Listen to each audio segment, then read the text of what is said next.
Welcome, everybody. This is the Rotary E-Club of Silicon Valley, and every week we bring you the stories of people around the world who are improving the lives of others. We're part of Rotary International, 1.2 million people in 36,000 clubs dedicated to the idea of service above self.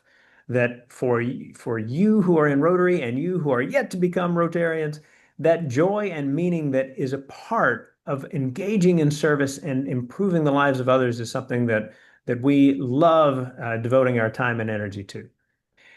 Today, we're going to be talking with Tiffany Larson of Days for Girls. She is the CEO, and she's going to tell us about the issues of equity and dignity and health that are a part of the very interesting work that they are doing.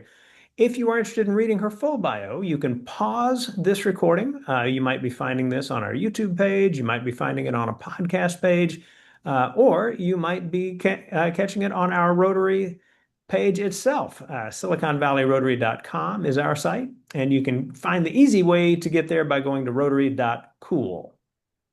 So feel free to pause, read the entire bio, and come back. But Tiffany, we are so excited to have you speaking to us. Welcome to the Rotary E-Club of Silicon Valley.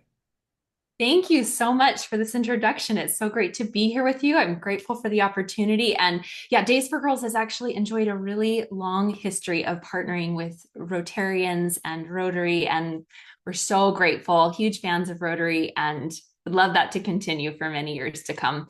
I wanted to start my comments today with introducing you. Can you see my screen?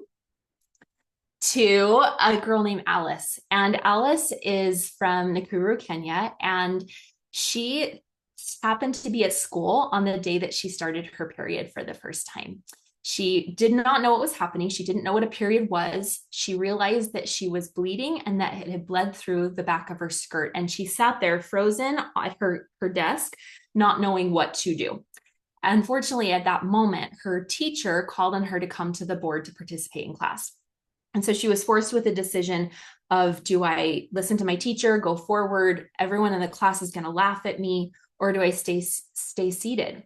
That day she chose to stay seated. And that day she was slapped across the face by her teacher. That began many years of Alice trying unsuccessfully to manage her menstrual experience and to continue to do all the things that she wanted and needed to do in life.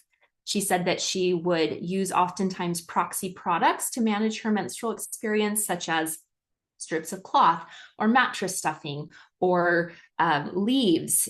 As she said, sometimes she would, even when she was at school and hadn't anticipated starting her period, she would tear the pages out of her textbooks. She, even on the very day of the national exam for Kenya, which is very pivotal for students in Kenya, she started her period that day. And anyone that knows Alice knows she is absolutely brilliant, but she wasn't able to concentrate and she failed the national exam. For Alice, starting her period created a barrier to her living the life that she wanted to live. And unfortunately, Alice's story isn't unique. According to the UN, 500 million women and girls worldwide lack access to what they need to take care of their period each month with health, safety, and dignity, which is 25% of women of reproductive age. Just take a moment to let that sink in. 25% of women globally. Women on average will menstruate 5 days each month, which is about 3,000 days in a girl's lifetime. And if you're doing the math, that is 8 years of a girl's life. Menstruation creates such a significant barrier to gender equity that the World Health Organization has called for this issue to be framed as a human right issue rather than a hygiene issue. Menstruation impacts girls all around the world, and there are different cultural practices that happen in various parts of the world that impact that whole picture and sometimes make the situation even more significant. In Nepal, where Days for Girls does a lot of work, there is a cultural practice called chapati, which is where girls are considered unclean and impure while they're on their period, and they can't be with their families or they'll cast ill will and bad fortune on their families. So for 5 days a month, they are needing to stay in menstrual huts that are away from their families. This can look like a variety of things, but they are not able to be with their families. I was just in Nepal a couple months ago. And while we were there in Western Nepal, we were able to do some Days for Girls programming, which I'll talk about what that looks like here in a second. But we were able to meet with a school. Over on the right, you'll see that we're doing Days for Girls programming. And we were able, as a part of that, to talk to quite a few of the girls individually to hear about their experiences. And several of them shared with us that they had been practicing chapati before Days for Girls arrived. Over on the left, you'll see two particular girls. The girl on the right is named Rabina, and the girl on the left is named Prinju. They're best friends and just sassy 15 and 16-year-old girls, the most beautiful girls. And they were sharing with us that they had been practicing chapati. And in the course of talking to us, they said, do you want to come back to our houses so you can see our menstrual huts? So if you look at this girl on the right, and the Rabina, over on the right is her menstrual hut. This is where she stays for over 5 days each month. It gets very cold in Western Nepal. This is completely exposed to the elements, to animals. Her best friend, Prinju, her menstrual hut is over on the left. They look all different kinds, but I'll never forget standing with Rabina, the girl on the right where I was taking this photo, and her just saying, without even emotion, the dogs can go in the house, the goats can go in the house, but I can't go in the house. This is the work that Days for Girls is working to address. And we'll talk some more about this in a minute. It's working and it's successfully reaching these girls in the ways that are needed. In Kenya, Days for Girls does a lot of work. And in particular in Kenya, Western Western Kenya, the data shows that 65% of women and girls do not have the financial resources to purchase monthly disposable pads. This leads to a practice in Eastern Africa where girls are coerced to engage in transactional sex in exchange for menstrual products. The data shows that 2 out of 3 girls in Kenya receive pads from their sexual partner, which puts girls in a lot of danger for a variety of reasons, from unwanted pregnancy, sexual violence, diseases, etc. And when we're talking about this issue, which you call period poverty globally, or addressing menstrual inequity, it's not just a lack of products. It's looking at the whole experience of a girl and the ways that is impacting her life. So it can include menstrual products. It's also looking at safe and private bathrooms. It's addressing the stigma and the shame surrounding menstruation and a lot of misinformation. So doing menstrual health education and including disposable facilities for menstrual products. Oftentimes when people hear about this issue for the first time, especially those that are in high-income countries, the thought is, oh, that's an issue over there in low-income countries. But the reality is that this is a pervasive issue impacting girls all over the world. These are just a few data points from the United States. Over 1 in 3 people with periods say that they or their family have struggled to afford menstrual products. 40% of US teens have worn products for longer than recommended, which causes infections. 1 in 3 people with periods report having missed work, school, or similar events due to a lack of access to menstrual products.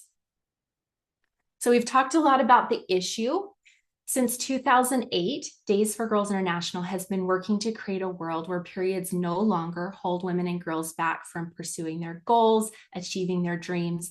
And Days for Girls in particular is trying to work to not just put a Band-Aid on this issue. We are working to get to the root of the issue and to create systemic generational change that affects, and it will impact women and girls positively for generations. So first, I wanted to share with you about the Days for Girls washable pad. We throughout our programming are focused on ensuring that girls have access to products that they need that will be healthy and safe and will be what they need. This product takes very little water to wash. It dries quickly. It is a patented product that has been through over 30 iterations since 2008, over and over, improved by feedback from the girls who are using the product. The whole product itself will cost about $15 to make, but the equity that it provides is priceless. This is a solution that a girl can count on month after month for on average 2 to 3 years. I'm very happy to share that we have now reached 3.7 million women and girls in 145 countries and counting. It keeps going up by the day. And as I shared, we're not just about getting girls access to products. We're really looking to systemically address the issues that are causing these inequities through making sure that we support women and girls through the whole life cycle of the menstrual experience and showing up to support women and girls where there are issues. We have programming that focuses on period positive schools. We have programming focused on period positive workplaces. We focus on supporting new mothers with maternal well-being and postpartum care programs. And then as well, we focus on providing support during times of crisis for refugee and disaster response. We find that oftentimes that during a crisis, the specific needs of women and girls can be overlooked and forgotten. And so Days for Girls is working to address that. In addition, as I've been saying throughout this, we're really looking to look at the whole and in a holistic way address this. And we know that to effectively do that, we need to make sure that men and boys are educated. A core part of our programming is our Men Who Know curriculum. That in this photo is being taught by one of our amazing educators in Lao. And in this curriculum, not only are men and boys taught the facts and the truth about what is happening, dispelling shame and stigma, just as we do for the girls, but also leading community-led, culturally appropriate conversations about how men and boys can best support the women in their lives. A core part, so we talked a lot about what Days for Girls does, but the how of how we do it is actually a quite unique approach. Days for Girls programming is really focused on local leadership, that we see local leaders as the experts. We have worked in 145 countries. However, that is customized to the country that we're working in by local leaders that are intimately familiar with the cultural context, the particular shame and stigma that is experienced there, the way that that needs to be approached, the way to work with families and community leaders to best engage and to best fix things again at that root issue. A core part of our work with local leaders is the opportunity for local leaders to get involved in the production of our Days for Girls pads. We have a social enterprise program where we are able to support local leaders to start small businesses in their communities that is a Days for Girls business. They become licensed to do the Days for Girls programming, and as a part of that receive business training, and then are able to sew and sell the Days for Girls product, teach the Days for Girls menstrual health education, and do advocacy both at the local and the country level to raise awareness about this issue and really be seen as the experts in their community. This market-based approach is not only putting the solution in the hands of local people, but it's also ensuring that communities are investing in this and have an opportunity to be able to invest in this right in their own communities.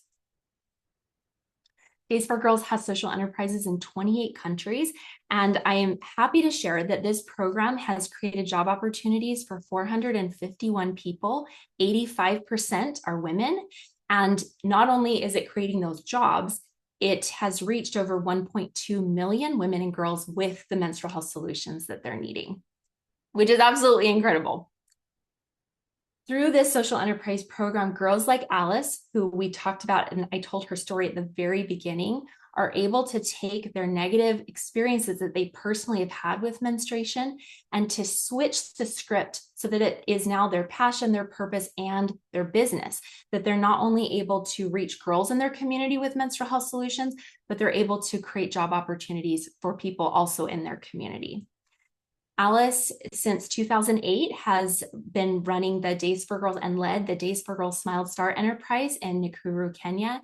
And there is no one more passionate than Alice at ensuring that no girls in her community will experience what she did as a girl. No one. She is so passionate to make sure that the girls are reached. These are women that work at the Smile Star Enterprise under Alice's leadership. Alice has reached over 80,000 girls in her community, employs 30 people, 24 of which are women. And this work is amplified by over 12,000 volunteers that are located throughout the United States, Canada, the UK, Australia, New Zealand, and other countries. And this work is all of these people standing up and saying menstruation matters. This is an issue that needs to be addressed. And they are helping to sew the products oftentimes, and that through this programming, we are able to reach girls all over the world through our disaster and refugee response. Through working with partners, in the last several years, we've been able to reach girls through this program in Ukraine, Morocco, Syria, Gaza, and many, many more. There are a lot of really difficult problems in the world. There really is. But this actually doesn't need to be one of them. This is something that we can tackle in our lifetime. I am so grateful for the opportunity to share these comments with you today and to be here. I'm grateful again for Rotary supporting Days for Girls through the years, and really am grateful for Rotary stepping up to say that they are a part of the solution, because this is something that we can tackle in our lifetime. Thank you. Fantastic, Tiffany. Awesome. I am excited for us to explore this in more detail. I'm seeing a lot of love across the group. I want to introduce the group. So this is the crowd that we've got on our recording from our club. Terry Schinkel here in California, our club secretary in Houston, Texas, Roy Olson, and best friend of Gus, who often joins us. In Catalina Island, we have Ernie Rodriguez.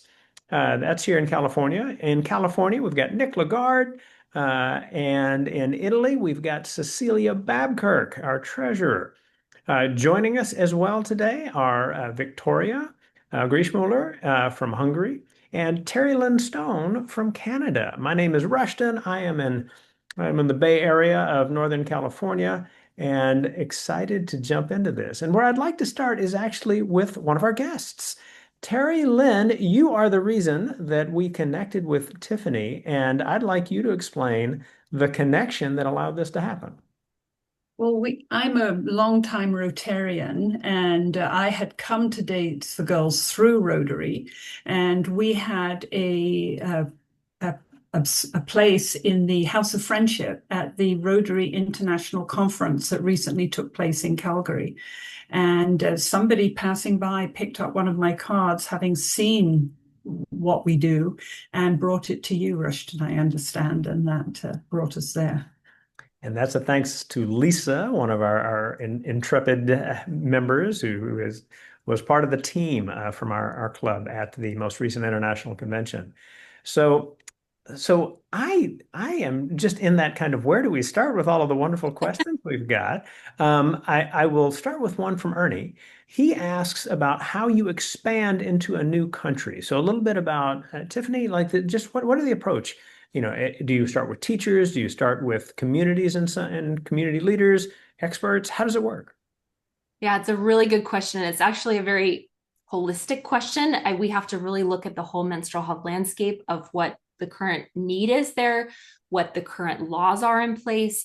We're looking at things like import fees, tax exemptions that we're able to get or not get, that makes the products more affordable. There's certain countries that the governments are more friendly to washable products, and certain countries that are less so. And we're looking at all of those factors. And so, yeah, those are some of the things that we look at.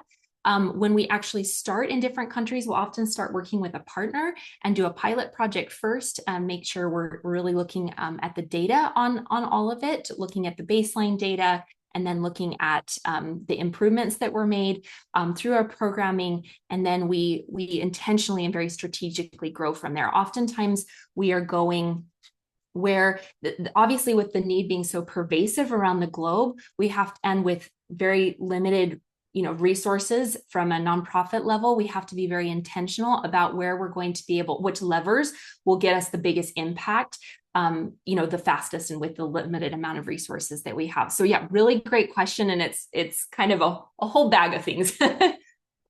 Well, there's so many stories that you were able to pack into your presentation, and let's work with some of those pieces as well. You talked about what's happening in Nepal, and Terry was asking about how your work has affected how communities use or don't use the menstrual hut. Has that practice changed in some way? I mean, how have you guys approached that in order to be respectful of cultural norms, but also cognizant of the need to protect girls in terms of their education and otherwise?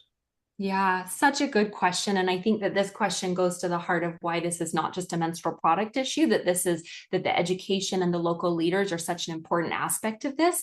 And so you hit the nail on the head from the question that education is a critical piece.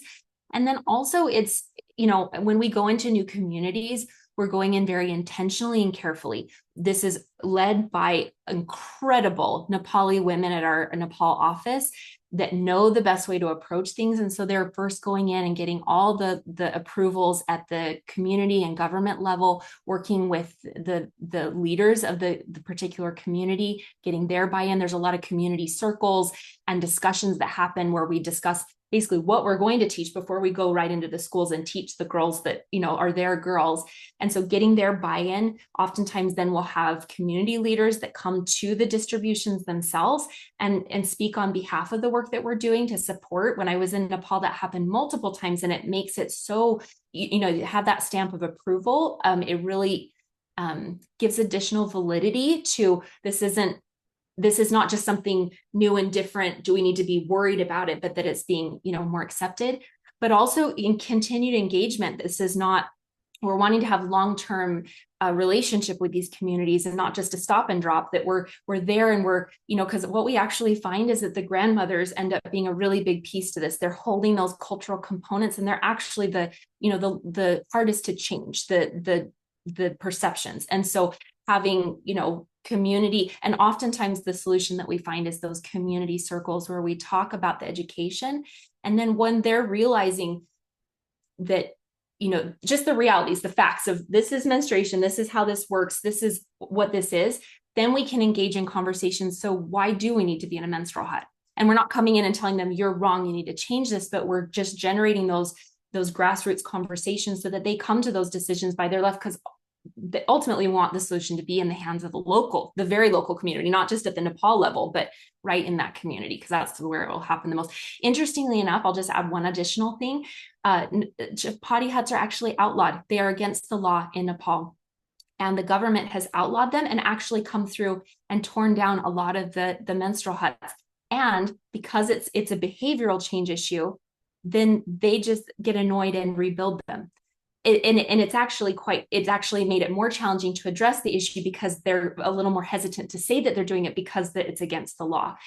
And so it just goes again to this really needs to be handled delicately and at the very grassroots level to make the long-term change that's needed.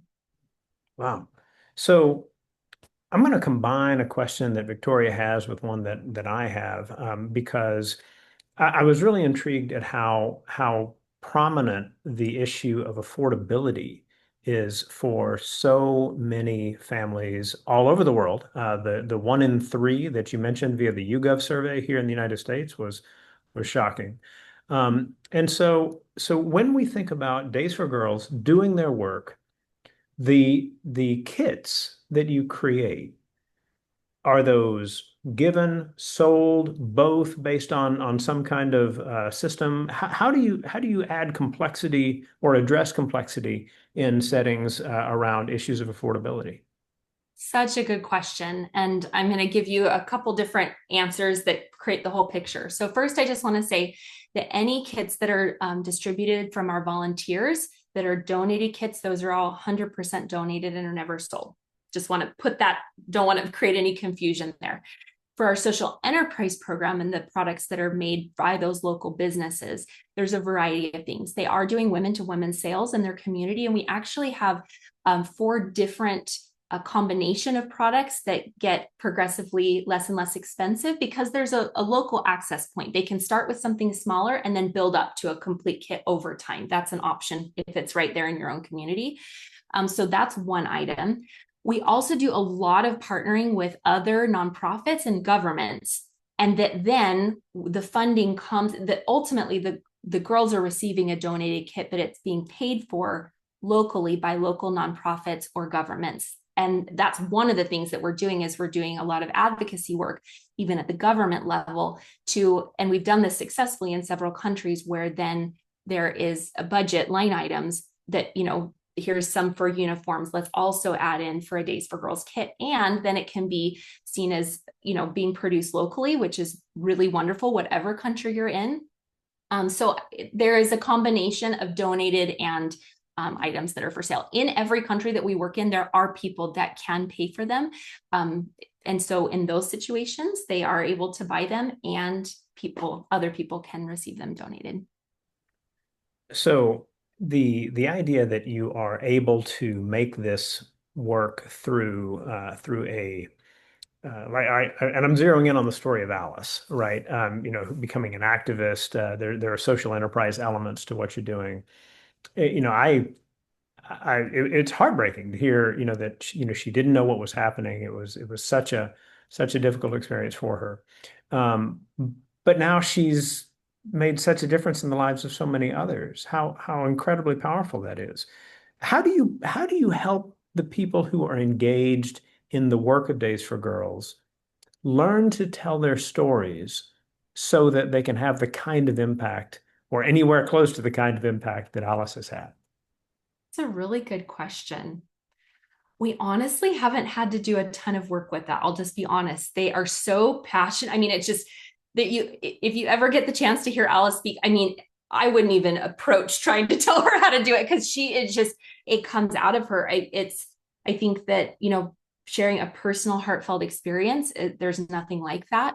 And also now feeling the passion. I actually had the opportunity probably 2 years ago. I was in Kenya, and we did a gathering of all of our social enterprise leaders in Kenya. They all gathered to the same place so we could meet with them and do some training. And I honestly was a little, I do this work all the time, but I'll just say that I was so impacted literally by the energy in that room as them telling their stories, and their apps. I mean, like, pound the table, like, this will not happen to girls in our communities anymore. I like the amount of that coming. I was sitting at the front of the room, and it was overwhelming. And I sat there thinking, the solution is exactly in the hands that it needs to. This is who needs to be leading this. I just need to get out of their way. And because there's nobody that cares for their own people like they do, and that they intimately understand the challenges that these girls are experiencing. So yeah. Wonderful. Two more questions for you. So the Days for Girls product, the kit, you mentioned it's about $15 to make. I've seen similar programs out there, and they identify lower costs. I'm guessing that you are working into this kit a number of pieces that make it a better ROI over time. Could you explain that in a little more detail? Yeah, absolutely. Yeah, so that $15 kit is kind of our deluxe full version. It's the one that our volunteers exclusively make and send for disaster and refugee response. But we also do have multiple variations of that kit so that we can hit different price points. That kit includes 2 pairs of underwear, which is typically very valued by the people in these communities that don't have access to that. That actually ends up being something that they are so excited to get. We include, it's a little bit tricky to explain it, but we have 2 parts of our product that go interchangeably. Our product is actually able to manage flow very effectively, because people can layer 1, 2, or 3 of the liners in the shield. So on a light day, they can have less, heavier day, they can have more. So we have 2 shields and 8 liners, which is bigger than if you're doing apples to apples. Some of the other products, they're getting more for that.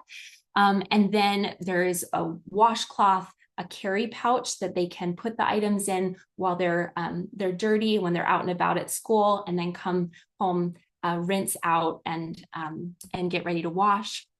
A bar of soap, and a travel size bar of soap. So yeah, it's a really beautiful combination to fully take care of this issue. And also we recognize that it is a little bit more on the expensive side, and we're working really hard to get those prices down. Again, when I was talking about export fees and import fees and tax exemptions, those are all, the supply chain is a really big piece of this.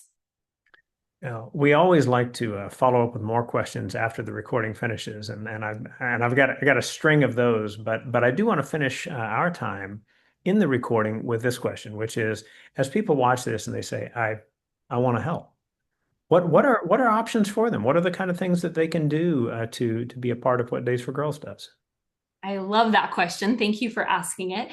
So I think the first thing would be to just get a little more information. You can visit our website at daysforgirls.org. It has a lot of information, different blog posts, stories, data, just to become a little more educated on the issue. You could also get involved as a volunteer. We have 12,000 volunteers throughout several different countries, and there's ways to get involved with a local chapter or team on our website. You can also donate. I feel like Days for Girls is in an interesting position. Since 2008, we've been really perfecting our model, and we have now the data. This is a proven model now. What we need now is to be able to have resources to scale this. We have a monthly donor program that we're putting out. And so for $15 a month, you can reach one girl every month. It's part of the back to school program. And so yeah, you could consider becoming a monthly donor or making a larger investment, or asking, other Rotarians to come in with you. That really just allows us to reach more people. I think that those are some of the big things. Terry Lynn, not to put you on the spot, but do you have any other suggestions that I'm forgetting? No, I think that's perfect. And if you go on the website, you can find a chapter or team close to you. And some people I'll get the men in my Rotary Club provide two things: soap and panties. And I've heard when a new member came in recently, somebody turned to him and said, "Oh, watch out for Terry Lynn. She'll have you buying panties in no time." And so that's the sort of thing. But you can do that. You can make donations of fabric if you have it. There are restrictions. We're very careful about the sort of things that we have, but that sort of thing you can certainly do. You can find someone local, and of course money always makes a difference. Well said. Thanks, Terry Lynn. Well, wonderful. So just to everyone who is taking this in, before we hand it back to our speaker for the final word, I want to thank you for taking your time to catch the stories that we share. There's a lot of doom and gloom out there, and it helps to remember that there are a lot of people doing a lot of wonderful things to make the lives of others better. You just sometimes have to work a bit to find those stories. At Rotary.cool, you can find them on a weekly basis. If you are specifically interested in the links that we've talked about with Days for Girls, after you finish watching or listening to this, go back to the page and you'll find those links. We have those right there for you to follow. If you are visiting us, please leave a message on our page. So it might be on the YouTube page, it might be on the podcast page, and it might be on our SiliconValleyRotary.com page. There is a discuss section where you can leave it during the week that this is our program for the meeting, and we would love to hear from you. It is one of the ways in an online, asynchronous, and geographically distributed club we share thoughts with each other. And so you are very welcome to do that. Tiffany, as we always like to do, we hand it back to the speaker for the final word. What would you like for people to have clearly in mind as they finish this recording?